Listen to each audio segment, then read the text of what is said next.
Welcome back to the Manage to Win podcast. Today we've got Glenn Poulos. He's a sales guru. He wrote a book called Never Sit in the Lobby. He's going to share some of those tips, 57 tips or rules on how to be a great sales professional. If you're in sales, check it out. Join the conversation.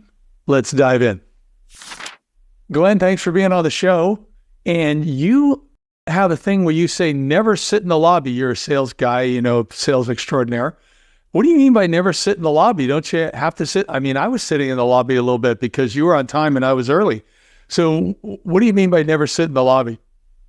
Yeah, so it's funny you bring that up because, I actually mean never sit in the lobby, never. And although, on Zoom, it's a little different and we can delve into that too. But I learned a long time ago, I'm in my 60s, I'm 63. I went into sales in my early 20s. And so that it's in the 40-year range, right? But I realized that a few things, like one, when you sit down, you tend to get distracted. And nowadays it's really bad because, you got the phone and, your wife's texting you for the honey-do list on the way home, milk and eggs, and pick this up. And don't forget to pick up the kids. And before you know it, some, very senior customers walked into the lobby to greet you and you didn't even notice them coming in. And they you have to break state, right? And so one of my things is, always focus on how you're going to get, act, and stay in front of your customers and to be a pleasure to do business with always, right? And one of the key things is, don't be a pain in the ass. Don't be someone that that builds negative rapport through anything, right? So I'm always checking myself for everything that I'm doing to make sure that I'm not being a pain, right? And one of them is being distracted when the guy walks in or gal, whatever. And the other thing is that oftentimes people can be very tall and I'm not super tall. And so when I'm sitting, I'm already 4 feet. There's a 4-foot height advantage this person might have on me. I have to rise up. Maybe, and I most of the time I don't rise all the way because I'm usually not as tall as, the other person. And so I found that standing at attention is the best way to be. And there's another quick rule that goes right with it as well, is always have something in your hand and something in your mind, right? And so you're ready to go. When the person walks in, it's like, oh, are you glad? Yep. David, nice to meet you. We have these new mouse pads, water bottles, coffee mugs, whatever, pens, or the quote you asked for, the literature, whatever it is. Always have something in your hand to give them, and then something in your mind to tell them and ask them, right? And there's a litany of a few other rules that sort of follow. We can dive into them as time allows. But that's why I never sit in the lobby, right? Sorry, go ahead. It's interesting, the have something in your hand. So I typically stand in a lobby, and if they ask me, if they say, well, would you like to sit down? I say, hey, I sit all day long. I'm happy to stand. Right. I'm not. And then I would have to make certain, because I tend to like movement, that I don't pace. Because that could communicate something negative, right? Yes, and oftentimes people start looking at the plaques on the walls and the awards, and you don't want to be doing that either, right? And so wouldn't I want to do that to kind of understand what's important to them? So I have talking points, maybe gain some additional insights. You knew it was important to them long before you hit the lobby, right? Yeah, if you glance over and you see an award for, outstanding contribution to a charity cause or whatever, that's fine. You can maybe glance at it quickly. But generally speaking, no, because you want to be in that frame of mind of something in your hand and something in your mind. And you want to be ready to go. And for me, it's always a time is of the essence thing. And I'm always very calculated in what I do and how I approach interactions with people in terms of meeting them and greeting them and, the whole hi, how are yous and the things like that, right? And I try to avoid anything that's disingenuous at all costs, because I find them to be time wasters and rapport losers, right? They lose rapport. Right. So I'm always trying to gain rapport with my customers. And so again, and I'm not trying to be argumentative with you about looking at the plaque on the wall, but I'm just trying to tell you, these are like the rules that I made and that I follow religiously at all times. No, that's okay. And they work, right? No, I think it's good if we disagree on some points. If we were just clones of each other, then we're not adding some value. So that's fine. Now, also on the other piece where you say I should have something in my hand always, what if I'm meeting with them and we're about to do a conversation about, our company's software or, our software demo? Why do I need something, particularly these days where so much stuff is digital, and I would have maybe emailed a brochure in advance or something like that, or I'm going to email them the deck after we talk. Of course, yeah. Why do I need something in my hand? So it's a gesture, right? And so it's not always the software or the brochure or the quote, right? Those are often very super valuable ways of getting in front and staying in front of your customer, right? But so you're also trying to how you act in front of the customer as well, right? And one of them is being gracious and generous and what have you. And so maybe you've already emailed a brochure. It's not appropriate to bring any kind of pricing, so you're not going to have a quote. There's clearly not going to have floppy disks. Those went out with the dodo bird, right? So what you're going to bring is the company pen, right? And you're going to say, hey, we're giving out these new pens. Here's one of our new pens. And I'm really looking forward to digging in with your team on this new software system. And, because after you have something in your hand, something in your mind, there's the next rule that follows, right? There's 57 rules, right? And so and then it's always ask for a mini tour. You got to get out of the lobby, right? And so you got to you don't want to be having the conversation standing in the lobby. You don't want to be sitting on the leather couch. And if at all possible, you want to get behind the lobby door and get to where the magic happens, and it depends. Of course, these things always depend on what you're selling or what have you. But a lot of the people I deal with are dealing with a territory, meaning, they're covering Boston and they call on, whatever, MetLife or something, and they call on them, a few times a year. And so it's not a one and done. It's not like, you eat what you kill once and then you're done. It's you're massaging MetLife's business over a 20-year period, right? And so you're going to know multiple people. You're going to want to get around their building and see what they're doing, all the systems that they use, because you might not just sell SaaS for HR management. You might also sell, something for freight management as well, right? Or maybe your partner in crime does that work, or, and you're like, oh, I didn't realize they were using this such and such system tied to their FedEx, because you're walking through and you're seeing it, right? Or maybe you're selling equipment, or I've often sold equipment, right? So I'm always looking for every lab, every desk, and every piece of equipment that's in the building. What is it? Why is it? Who makes it? How many of them are there? Is it my competitor? Are they the number one competitor? Where do they rank? Because all of those are going to govern what I do later with the rest of the rules, right? Yeah. And 57 rules. That's a lot of rules.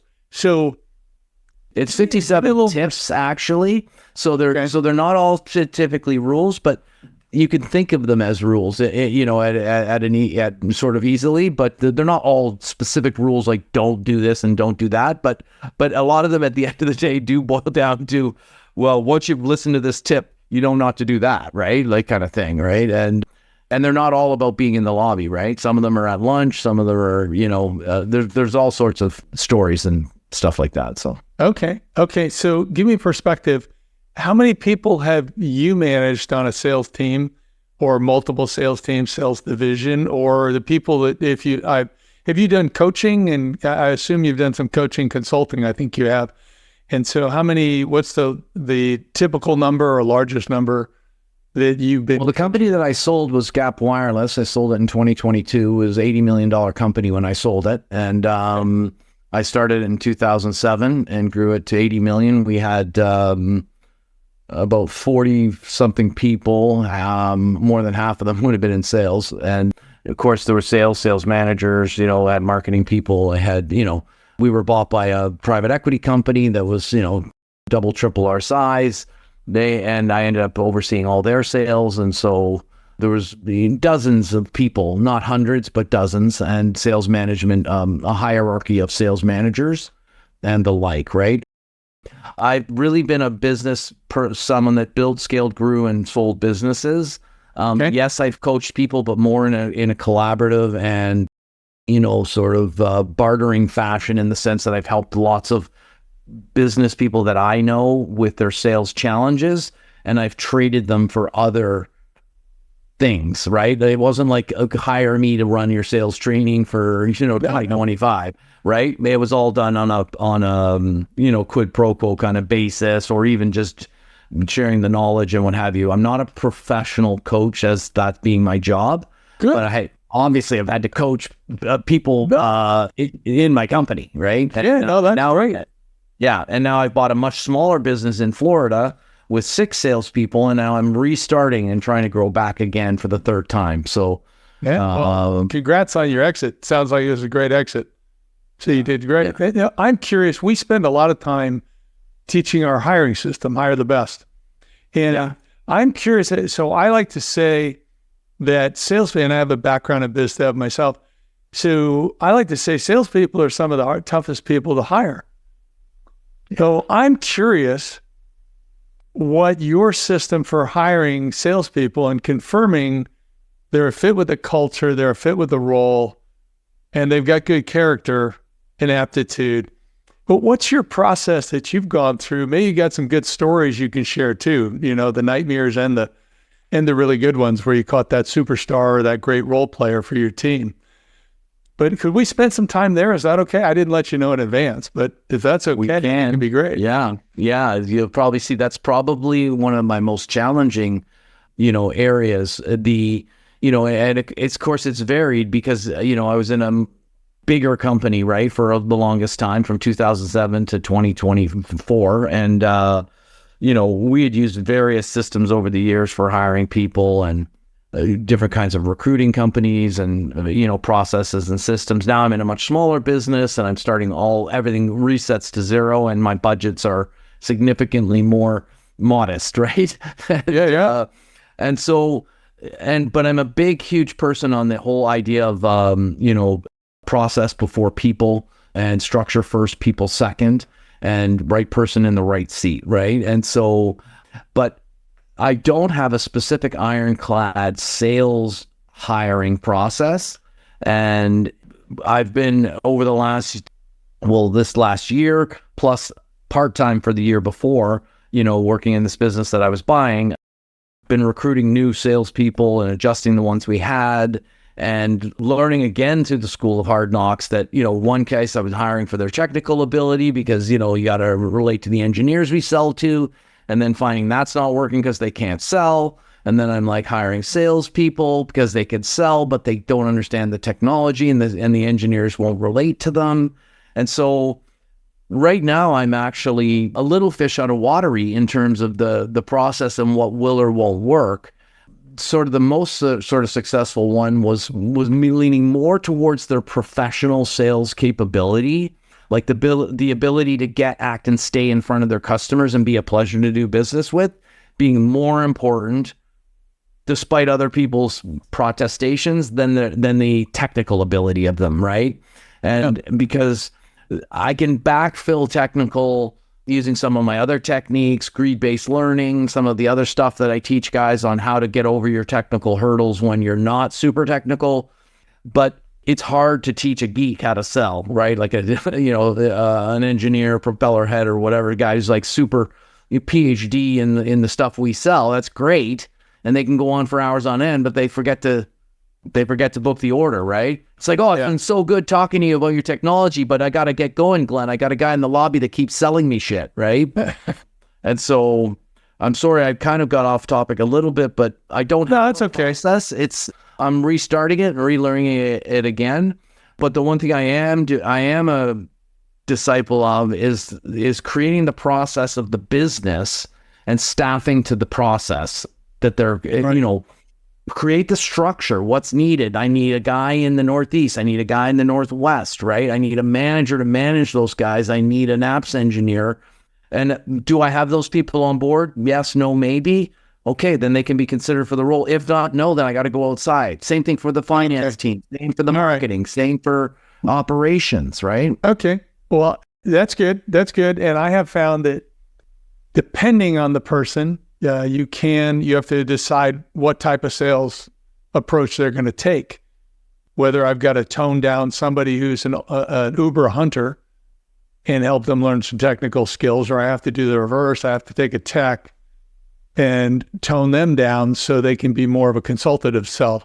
Yeah. But let's shift gears. Now, one of the things you bring up too is creating a lasting impression, strategies to really maximize whether you've got a product or you have services. And what have you found to really work there? I'm really interested, particularly I'm interested in like a before and after story where you transformed something that wasn't working into something that is working or was working.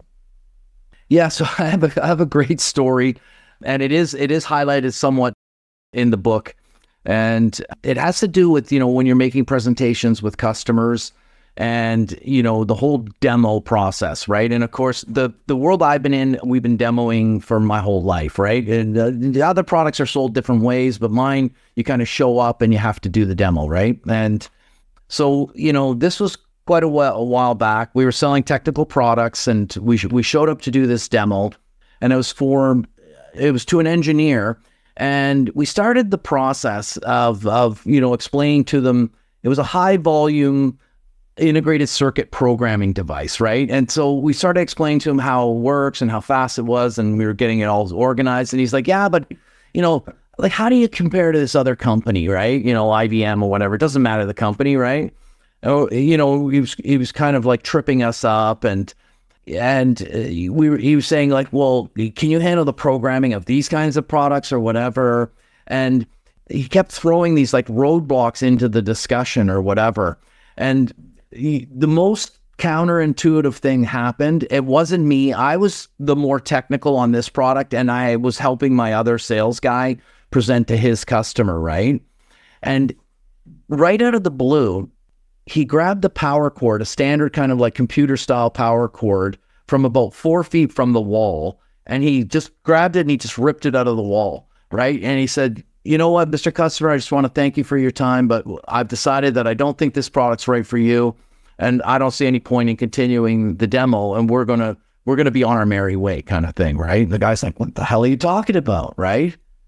And so the sales guys began to lay out for him this litany of things that he had done and to get in the way of, and he was really comparing a kind of an engineering level tool with the production tool that he'd invite us in to show him, right? And we're like, you're talking about apples, but you want a demo of an orange, like a kind of a thing. And unfortunately, our time is too valuable. I brought in a salesman from another territory to do the demo. You clearly wear IBM underwear, so I hope it's comfortable. And I wish you luck, and we're going to be on our merry way. And he's like, wait a minute. He's like, oh, I'm so sorry. And, blah, blah, blah. I've been buying IBM my whole life. And I do wear IBM underwear, and it's extremely comfortable. He said, please, I'll give you the chance to do the demo, right? And he allowed us to, without interruption, to explain how our system was not an engineering tool. It was designed for high-speed replication, and we could do it, 10 times faster for significantly less money with a product that was locally built, supported, and maintained and operated. And he ended up buying 8 systems virtually immediately. And so it sort of went from like the unknown to complete disaster to a total win, kind of all in one fell swoop. But there was kind of like a takeaway, like after I postmortemed it in my own mind. Of course, I never forgot about it. 40 years later, I'm still thinking about the story, right? And, about how valuable your time is as a salesperson, and that the customer is not more valuable than you just because they're the ones cutting the check this time, right? And you want to be always positioning your products and yourself in its best possible light. And what I learned was to figure out if those IBM underwear scenarios were going to come up before I even delivered the demo, and recuse myself and what I call lose quickly, right? Because I'd rather be last than second, right? I don't want to be the first loser. I want to lose quickly, and I want to race to the next customer where all the competitors are now fighting the IBM guy for that business. I've moved on because I know I can't get that order, right? And so there were a huge amount of takeaways that I took away from that in terms of valuing my own time and expecting it. Now, would I ever yank the cord out of the wall? I wouldn't have the balls to do that. I just wouldn't, right? But at the time, it was appropriate. It worked perfectly, and we got a huge sale out of it too, right? So yeah. So anyways, that's kind of a fun one. And, Yeah, that was kind of that was a gamble on his part, and certainly some people would have been offended and let it go. So that's a great way to shift a conversation. But what about the strategies to leave that lasting impression? I don't know whether that ties back to your book about never sit in the lobby and, the 57 tips or rules. But if I want to create a lasting impression, what's involved in there? I'm very much into systems. So what's the system to create initially that strong impression and then make that a lasting impression over time? So one of, some of my rules and techniques and cheat sheets or whatever I call them, cheat codes maybe, open with a truth, not a resume, right? And so I won't go into it now, but off topic, on my website, there's a thing called the punch, perfect pitch, and close, where it's how you do a presentation and you begin with a punch, right? And the punch is really like, how do you change their state, right? And so, and a lot of times you do it with a bold comment, which jumps to the heart of why you're there. Like you guys are struggling with production of X, Y, and Z. You're handling 1,200 employees payroll, and you're finding that there's this, that, or the other. And you try to hit them with the truth that gets to the heart of the demonstration that you're going to be performing, right? And not, our product is used by 1,200 companies across the United States and the greater, world. And, we have a factory in Japan and, with 12,000 employees, nobody cares about any of that stuff, right? And so open with the truth and not your resume, right? And then you want to tell a story that sticks, right? And again, you want to have done your homework and figure out, for this product that we sell, I'm solving these problems for this customer, not those ones, right? And you want to try to find a story within a customer where they'd increased throughput, they decreased costs, they lowered shipping costs, handling had gone down, or what it depends on what you're selling, right? And so you want to tell them a story that sticks, right? And so after you've dropped the punch, as I call it, right? Then you want the perfect pitch, where I always use the Goldilocks principle. And the Goldilocks principle is the power of 3, right? So good, better, best, small, medium, large. Everything is sort of intellectually programmed to be more understandable in groups of 3. All right. 2 is not enough and 4 is too many, right? And so you want to break your presentation. You want to tell them what you're going to tell them, and then tell them what you told them. You want to tell them 3 things that get the point across to why you would what you had punched them about in the beginning, right? And and if you need to tell them with 4 things, it's too big. You got to bring it down, right? And so you want to adopt the Goldilocks principle, right? And then at the end, you're typically waiting for people are like, well, how do you close them, right? And I'm like, well, you don't actually close them. They close themselves, because if you've done all the steps correctly, in my opinion, they will close themselves, and they will say, well, how do I get a unit in for trial? How much does it cost? When can we get one? What's the delivery? Any one of them, a dozen or so, closing kind of question signals, what you're looking for. And if you're not getting that, you probably didn't do a good job on something that came before, right? And can you give me an example of this 3-step process, or the Goldilocks principle you're saying, where you or a member of your team followed that and it was a big win? So one of the examples I would give would be, and it was sort of broken up over time a little bit, but still it boiled down to being the same thing, right? Which was, we were selling to steel mills in Hamilton, Ontario, Canada, right? Which is the steel capital of Canada, right? And we were calling on a new cold mill that was going in by DeFasco. And I showed up, and I was in my late 20s. I'd been at it for a few years, and I had the president of the company that I was with.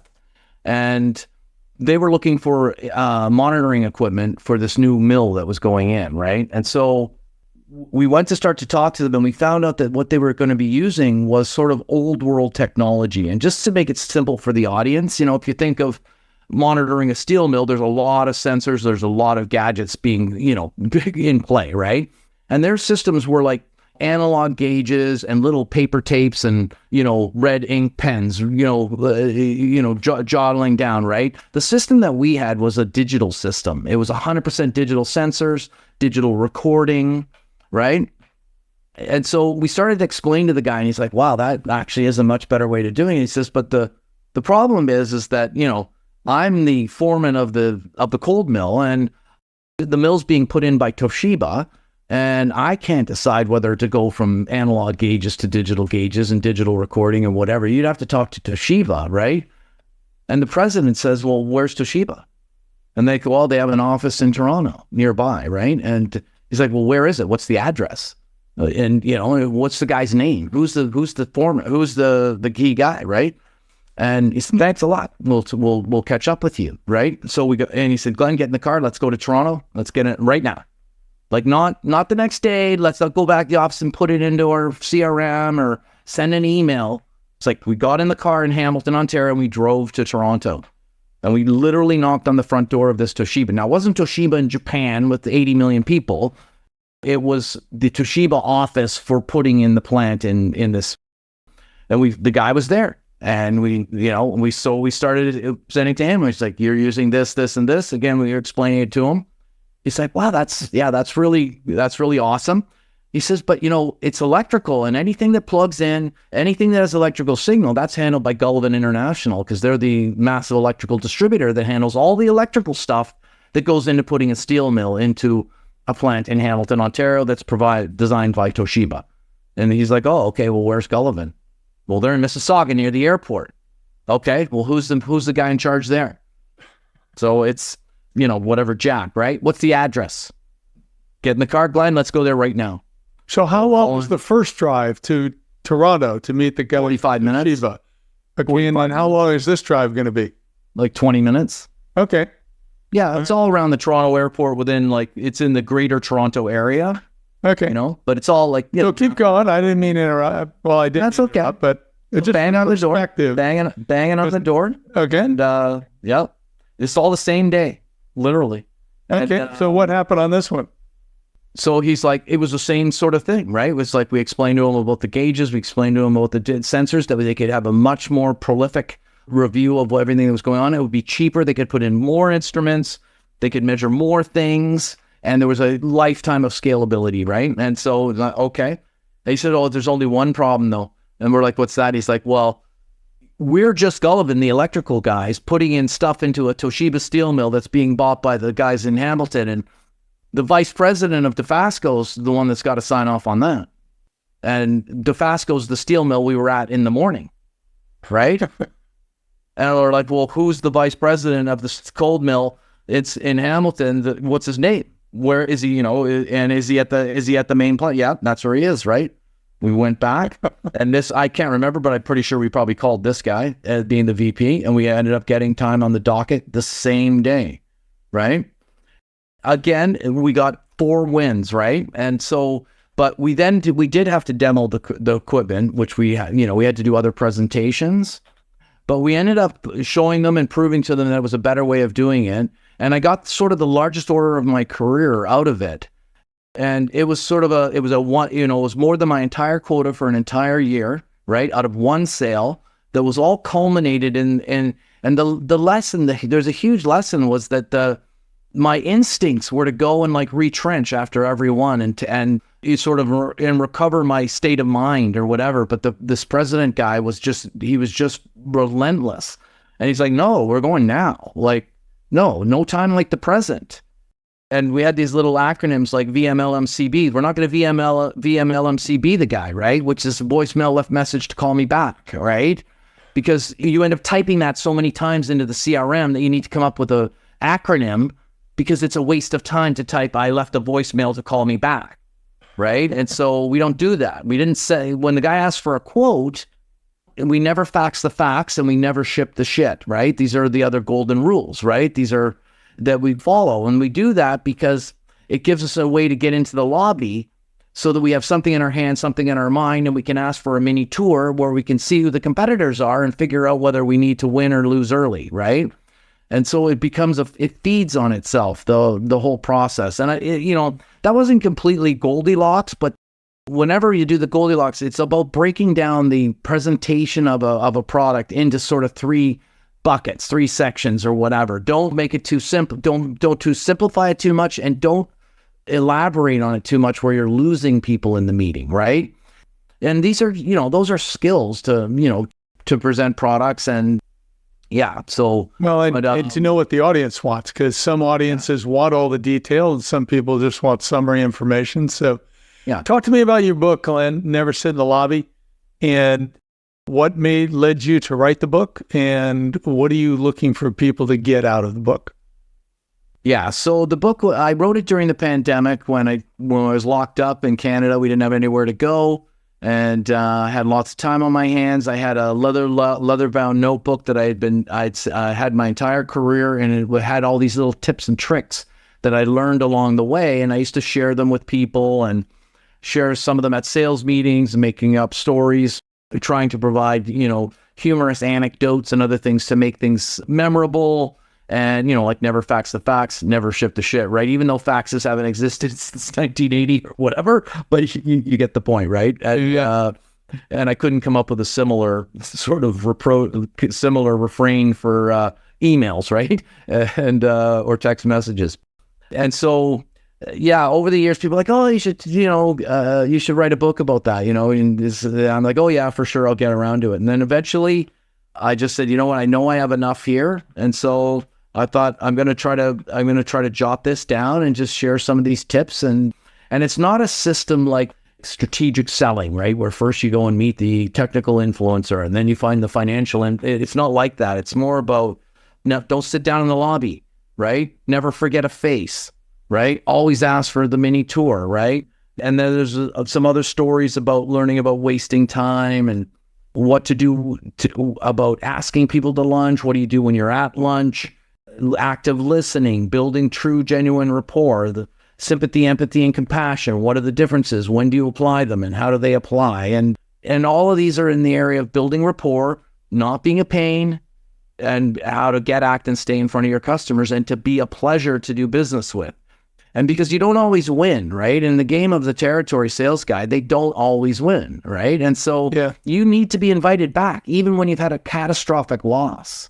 And so how do you handle that, right? And so there's some tips in there for that and stuff like that. So that's great. Well, Glenn, if they want to connect with you, the audience, and want to learn more about what you're doing, and what's the best way for them to reach you or look at connect more? Me on LinkedIn. Yeah, okay. Just connect. I'm a top voice on LinkedIn. I'm on there every day. I post a ton of stuff. I'm happy to talk to anyone that wants to reach out.